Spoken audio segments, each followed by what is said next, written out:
നമസ്കാരം, welcome to നിഷിതാസ് cuisine. എല്ലാവർക്കും സുഖമല്ലേ? അപ്പോൾ ഇന്ന് ഉണ്ടാക്കാൻ പോകുന്നത് ചക്ക കൊണ്ട് ചോറിന്റെ കൂടെ കഴിക്കാൻ പറ്റിയ നല്ലൊരു കറിയാണ് ചക്കക്കാളൻ. അപ്പൊ ഇതെങ്ങനെ ഉണ്ടാക്കുന്ന? ആദ്യം ചക്ക വേവിച്ചെടുക്കണം. ഞാനിവിടെ കുറച്ച് ചക്കച്ചോള മുറിച്ച് കഴുകി എടുത്തിട്ടുണ്ട്. ഇതൊരു 7 ചുളയുണ്ട്. എൻ്റെ അടുത്ത് ഇപ്പൊ ഇത്രയേ ഉള്ളൂ. അധികമുള്ളവർ അധികം എടുക്കാം. ഇത് വേവിച്ചെടുക്കാൻ വേണ്ടി അടുപ്പത്ത് ഒരു പാത്രത്തിലേക്ക് ഇടാം. ഞാനിപ്പോ ഉരുളിയാണ് എടുത്തിട്ടുള്ളത്.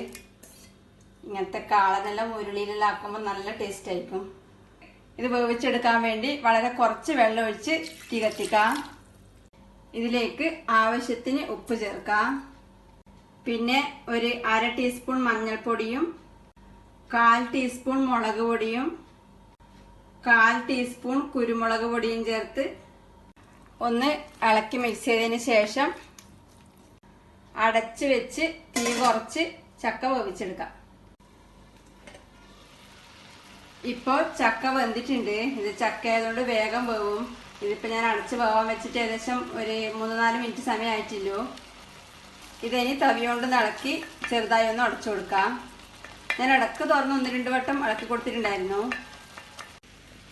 ഇത് ഒരു 1/2 കപ്പ് തൈര് മിക്സിയിൽ നന്നായി അടിച്ചെടുത്തതാണ്. ഇതിനി വേവിച്ച് ചക്കയിലേക്ക് ചേർക്കാം. തൈര് നിങ്ങൾക്ക് പുളിക്ക് ആവശ്യത്തിന് ചേർക്കാം. ഇതിനി ഇളക്കി മിക്സ് ചെയ്തതിന് ശേഷം കുറച്ച് സമയം ഇളക്കി വരട്ടാം. കുറച്ച് കുറുകി വരുന്നവരെ ഇളക്കിക്കൊണ്ടിരിക്കാം. ഇതിപ്പം നല്ലോണം കുറുകി വന്നിട്ടുണ്ട്. ഏകദേശം ഒരു 7-8 മിനിറ്റ് സമയം ഇതിങ്ങനെ ഇളക്കാൻ തുടങ്ങിയിട്ട്. ഇത് കാളനായതുകൊണ്ട് ഇങ്ങനെ ഇളക്കി കുറുക്കിയാലായിരിക്കും ടേസ്റ്റ് ഉണ്ടാവല്.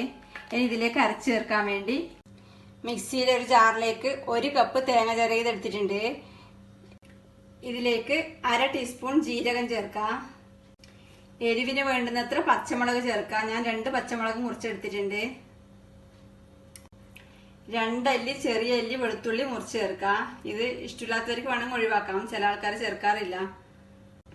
ഇത് അരച്ചെടുക്കാൻ വേണ്ടി ഇതിലേക്ക് കുറച്ച് വെള്ളം ഒഴിച്ചു കൊടുക്കാം. ജസ്റ്റ് മുങ്ങി കിടക്കുന്ന ഭാഗത്തിന് വെള്ളം ഒഴിക്കാം. ഇതിനി നന്നായി അരച്ചെടുക്കാം. ഇതെല്ലാം കൂടി നന്നായി അരച്ചെടുത്തിട്ടുണ്ട്. ഇതിനി ഈ ചക്ക വേവിച്ച് തൈര് വരട്ടിയതിലേക്ക് ചേർക്കാം. ഈ ചക്ക വേവിച്ചതിന്റെ തീ ഏറ്റവും കുറച്ച് വെച്ചിട്ടാണ് ഞാൻ അരക്കാൻ പോയത്. കുറെ സമയം എടുക്കുന്നുണ്ടെങ്കിൽ തീ ഓഫ് ചെയ്തിട്ട് അരച്ചിട്ട് പിന്നെ തീ ഓൺ ചെയ്താൽ മതി. അല്ലെങ്കിൽ ആദ്യമേ അരച്ചു വെക്കാം. കുറച്ച് മിക്സിയിൽ ജാറ് കഴുകിയ വെള്ളം കൂടെ ചേർക്കാം. ഇതിനി എല്ലാം കൂടി ഇളക്കി മിക്സ് ചെയ്യാം. ഇനി ഇതിലേക്ക് കുറച്ചും കൂടെ ഉപ്പ് ചേർക്കുന്നുണ്ട്. ഞാൻ ഉപ്പ് നോക്കിയിട്ട് കുറച്ച് കുറവായിരുന്നു, അതുകൊണ്ട് അത് ചേർക്കുന്നത്. ഇളക്കി മിക്സ് ചെയ്യാം. ഒരു 1/2 ടേബിൾ സ്പൂൺ ശർക്കര ഉരുക്കിയതും കൂടെ ചേർക്കുന്നുണ്ട്. ഇത് മധുരക്കളനായിട്ട് ആക്കുന്നത്. ചക്കേന്റെ ഒരു മധുരം ഉണ്ട്, എന്നാലും കുറച്ചും കൂടെ മധുരം ചേർക്കുന്നുണ്ട്. ഇത് ഇഷ്ടമില്ലാത്തവർക്ക് ഒഴിവാക്കി ചെയ്യാം. ഇത് ഇളക്കി മിക്സ് ചെയ്യാം. ഇത് ഇളക്കി മിക്സ് ചെയ്തതിന് ശേഷം തീ ഓഫ് ചെയ്യാം. തേങ്ങ ചേർത്താൽ പിന്നെ അധിക സമയം തിളക്കണ്ട. തിളച്ചു തുടങ്ങുമ്പോൾ തന്നെ തീ ഓഫ് ചെയ്യാം. നല്ല ടേസ്റ്റി ആയിട്ടുള്ള ചക്കക്കാളൻ റെഡിയാണ്. ഇനി ഇതിലേക്ക് കടുക് താളിച്ചിടണം. അതിനു മുമ്പ് ഇത് വേറൊരു സർവിംഗ് ബൗളിലേക്ക് മാറ്റാം.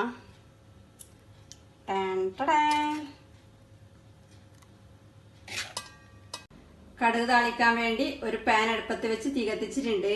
ഇതിലേക്ക് 1 ടേബിൾ സ്പൂൺ വെളിച്ചെണ്ണ ഒഴിക്കാം. ഇതിലേക്ക് 1/2 ടീസ്പൂൺ കടുകും 1/4 ടീസ്പൂൺ ഉലുവയും 1-2 വറ്റൽമുളകും കുറച്ച് കറിവേപ്പില ഇട്ട് കടുക് പൊട്ടിക്കാം.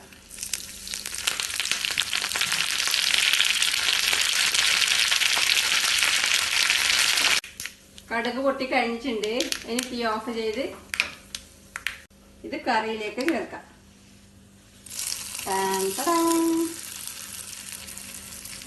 നല്ല സൂപ്പർ ടേസ്റ്റ് ആണ്.